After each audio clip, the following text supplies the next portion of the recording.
오늘 우리가 읽어가는 성경이 시편 100편입니다. 여러 차례 말씀을 나눈 것처럼 시편 95편에서부터요, 이 100편까지 이 6편의 시편은 소위 신정시들로 쭉 모아져 있다, 이렇게 말씀을 드렸습니다. 하나님께서 천지와 만물을 창조하신 주님으로서 이 모든 세계를 다스리신다, 그의 교회를 다스리신다라는 사실을 강조하고 있다는 겁니다. 오늘 우리가 읽은 이 시편 100편은 그 모든 신정시들, 모든 시편들의 결론적인 내용이다, 이렇게 보셔도 좋겠습니다. 하나님께서 이렇게 온 세상을 다스리시고 그의 집, 오늘날로 말하면 교회와 성도를 하나님이 다스려 주시니 우리가 하나님 앞에 어떻게 하나님을 섬겨야 될까 하는 것을 본 시편은 우리에게 잘 알려줍니다.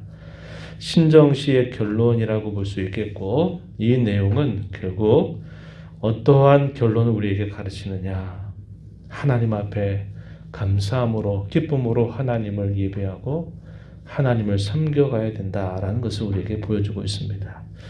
시편 100편의 표제에 보면 이렇게 표현되어 있어요. 감사의 시라고 표현되어 있습니다.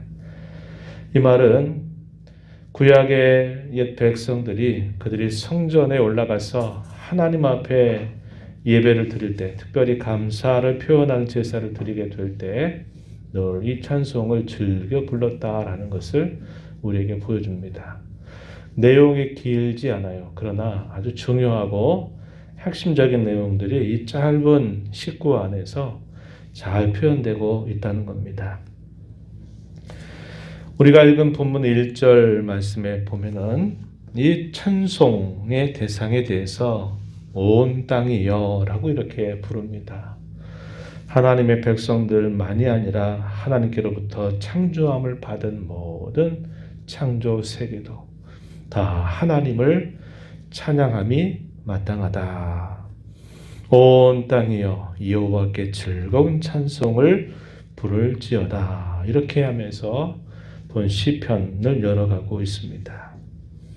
즐거운 찬송, 하나님께 영광, 이것이 결국 하나님의 다스리심을 알고 믿고 신뢰하는 모든 그의 백성들이 하나님 앞에 드려야 할 마땅한 자세임을 우리에게 잘 가르쳐 주고 있습니다.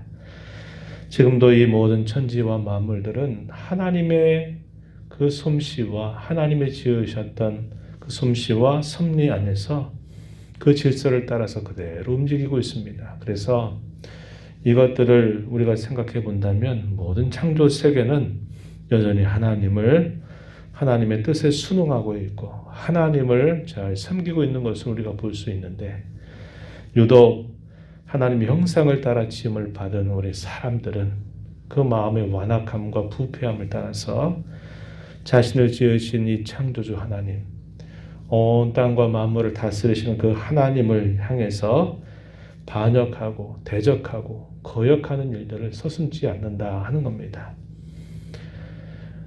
세상의 많은 사람들 가운데서 우리를 불러서 우리로 하여금 이 모든 세상이 무질서와 혼돈 가운데 될 대로 되어가는 세상이 아니라 그분의 뜻과 섭리 안에서 모든 일들이 이루어지고 있다고 하는 것을 깨닫고 믿고 신뢰하는 저와 여러분은 우리가 이 땅을 살아가면서 날마다 하나님을 기쁨으로 감사하고 찬양하는 일을 감당해야 된다는 것을 우리에게 잘 가르쳐 주고 있습니다.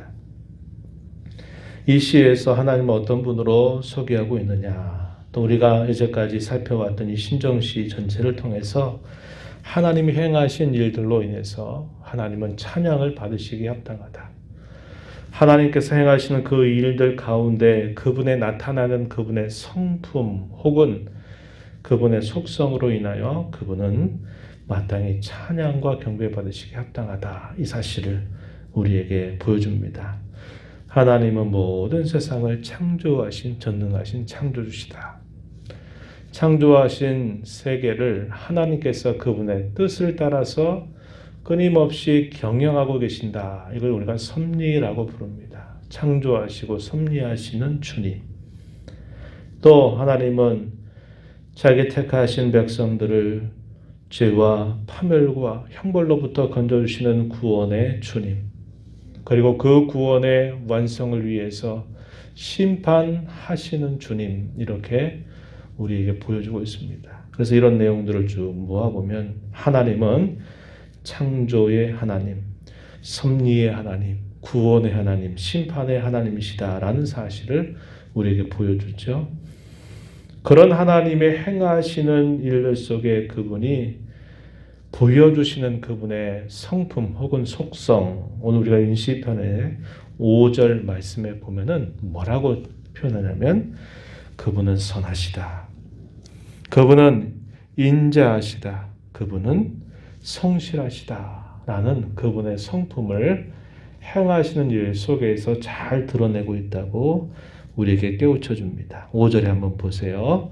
여호와는 선하시니 그의 인자하심이 영원하고 그의 성실하심이 대대에 이르리로다. 이렇게 표현하고 있습니다. 우리 사람도 어떤 일을 행하는 것을 보면, 그 사람이 어떤 일들을 하는 것을 보면 그 사람의 성격이 어떻다라는 것을 우리는 알게 됩니다. 하나님께서 이 모든 세상을 창조하시고 섭리하시고 또 구원하시고 심판하시는 그분의 일 속에 그분이 어떤 성품을 가지고 계신 분인가 하는 것을 분명하게 보여주신다는 거죠. 하나님이 행하신 일, 그분이 보여주시는 그분의 성품으로 말미암아 우리는 하나님께 찬양과 경배를 올려드려야 된다. 이 사실을 우리에게 잘 가르쳐 줍니다. 그 하나님이 특별하게 자기 백성들에게 어떤 관계를 맺고 계신가에 대해서 우리가 읽은 말씀 가운데 3절을 주목해 볼 수 있습니다. 3절 한번 가서 보시죠.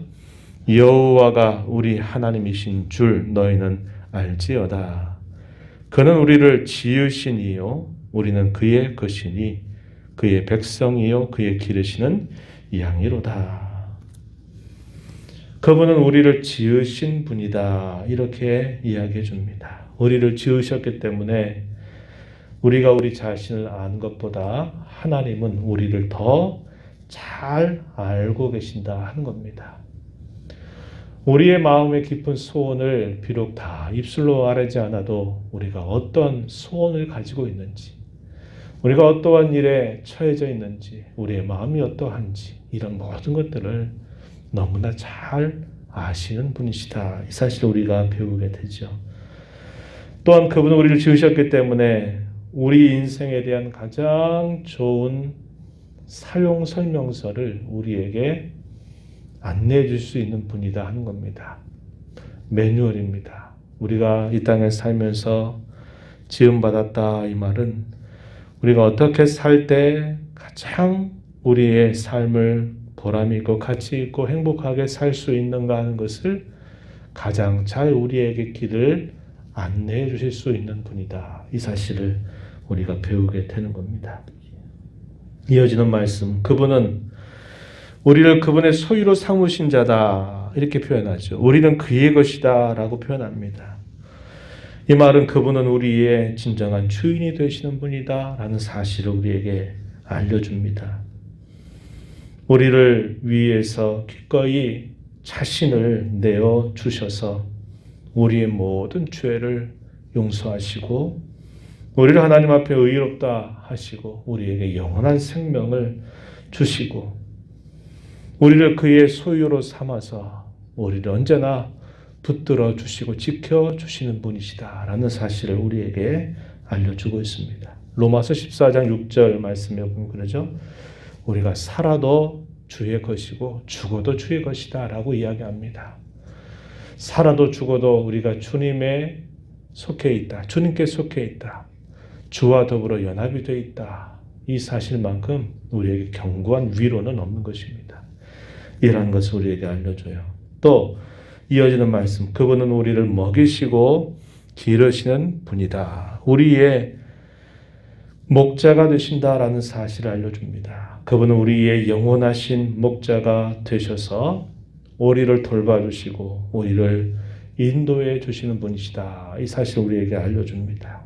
그래서 우리는 시편 23편 1절 말씀처럼 여호와는 나의 목자시니 내게 부족함이 없으리로다 라고 고백할 수 있게 되는 겁니다. 이와 같이 그분은 우리를 지으셨고 우리를 그분의 자신의 특별한 소유로 삼으셨고 우리를 먹이시고 기르시는 목자가 되셨기 때문에 우리가 그분의 뜻을 따라 살아야만 되는 분명한 이유를 우리는 발견하게 된다는 겁니다. 그분 안에서 그분과 함께 그분의 기대와 그분의 뜻을 따라 살아갈 때 우리는 우리의 짧은 인생 속에 가장 보람 있고 행복한 삶을 살아갈 수 있음을 우리가 배우게 되는 것이죠. 그러한 하나님이신 줄 너희는 알아라. 너희는 깨달아라. 라고 이렇게 이야기합니다. 이런 암과 깨달음은 한순간에 되는 일은 아닙니다. 우리가 머리로 알고 또 가슴으로 그것을 깨닫고 우리 행실로 삼아가는 데는 많은 시간들이 필요하고 어쩌면 우리가 일생 다하도록 이것을 알고 깨달아도 부족함이 얼마나 많이 있을는지 우리는 분명히 알게 되죠. 그래서 우리는 육신의 장막을 벗고 하나님의 면전에 설 때까지 그분이 나에게 어떤 분이신지 이 사실들을 우리의 생활을 통해서 우리의 삶을 통해서 다양한 인생 속에 살아가는 경험을 통해서 우리는 그러한 하나님을 잘 알아가는 일에 늘 소원을 품고 힘써야 할 됨을 깨닫게 되는 것입니다. 우리가 그러한 하나님을 우리가 알게 된다면 마땅한 반응이 뭘까요? 즐거워하는 거죠. 기뻐하는 거죠. 그분께 감사를 드리는 겁니다. 그분만을 온전히 섬기는 일에 집중할 수 있게 되는 것입니다. 오늘날과 같이 이렇게 긴 어려움이 계속되고 있는 중에도 우리가 하나님을 섬기는 기쁨을 빼앗기지 말아야 되고 하나님을 향한 감사를 잊어버리지 말고 혹여나 이런 기쁨과 감사가 내가 섬기는 이 신앙의 걸음 속에 이 모양 저 모양으로 많이 상실된 것 같은 그런 느낌이 든다면 우리는 이러한 신앙의 기쁨과 즐거움, 이런 신앙에 있어서의 감사, 이것을 회복하는 일을 하나님 앞에 구하고 또 진정한 회복을 통해서 하나님을 섬겨가야 됨을 우리는 잊지 말아야 하겠다는 겁니다. 주님의 집을 사랑하고 하나님 앞에 찬양과 경배를 드리며 예배하는 것을 사모하고 하나님을 섬기되 마지못해서 신용하는 섬김이 아니라 혼날까 봐 그렇게 행하는 모습이 아니라 즐거운 마음으로 하나님을 섬겨가는 저와 여러분 모두가 되기를 진심으로 바랍니다. 하나님 아버지 감사합니다. 이 새벽 시간 저희들을 일깨워 주셔서 주 앞에 불러주시고 이 시간도 주의 면전에 저희들을 세워주시며 입술을 열어 찬양을 드리며 또 하나님의 말씀을 듣게 하시고 또 입술을 열어 하나님 앞에 기도하며 나아가게 하심을 감사드립니다. 주님은 우리를 지으신 분이셔서 우리의 가장 깊은 것을 잘 아시는 분이고 우리가 어떻게 살아갈 때 가장 즐겁고 보람있고 행복하게 살지를 가장 잘 아시는 분이십니다. 하나님은 우리의 영원하신 목자가 되셔서 우리를 떠나지 아니하시며 우리를 돌봐주시고 지켜주시는 분이심을 우리가 깨닫습니다. 우리를 하나님의 특별한 소유로 삼으셔서 우리의 죄를 용서하시고 의롭다 하시고 영생을 주실 뿐만 아니라 우리를 언제나 소유로 삼아서 지켜주실 하나님이신 줄 우리에게 깨닫게 해주십니다. 이러한 하나님을 잘 알아가는 저희 모든 성도와 교회가 되게 하시고 이러한 일들을 알아가면서 하나님 앞에 섬기는 기쁨, 즐거움, 감사를 회복하는 저희 신앙이 되게 하시고 어려울 때일수록 더 하나님을 붙들고 의지하는 저희들의 신앙이 되도록 인도하여 주옵소서. 은혜의 보호자 앞에 나와서 아버지의 은혜를 간절하게 구하는 모든 심령들의 간구의 귀를 기울여 주시고 응답하여 주시고 저희들을 만나 주시옵소서. 예수님 이름으로 기도하옵나이다. 아멘.